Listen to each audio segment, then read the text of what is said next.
চ আমাদের বাড়ি এখন ঢুকে যেতে হবে। পাড়ায় পাড়ায় সব স্প্রিং ভূত ছড়িয়ে গেছে। চ তাহলে সন্ধ্যা হতে আসছে তো বাড়ি গিয়ে সবারই কবাট লাগিয়ে দেখা। চ তাহলে কিছুক্ষণ পর তোরা তোরা তোরা পালা, আমিও ঘরে ঢুকে গেছি, তোরা ঘরে ঢুকে গেলা। তুই থাক, তাহলে আমরা ঘরে ঢুকে যাচ্ছি। ওরা সব চলে গেলে আমিও চলে যাই।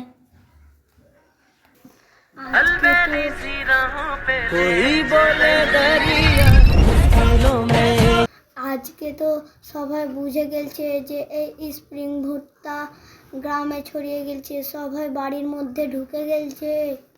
চল তাহলে কেউকে যদি বাইরে পাই তাহলে আমি খাবো। তো হ্যালো গাইস, আমাদের ভিডিওটা তো সম্পূর্ণ শেষ হয়ে গেছে। লাইক সাবস্ক্রাইব করে দিবেন। টাটা।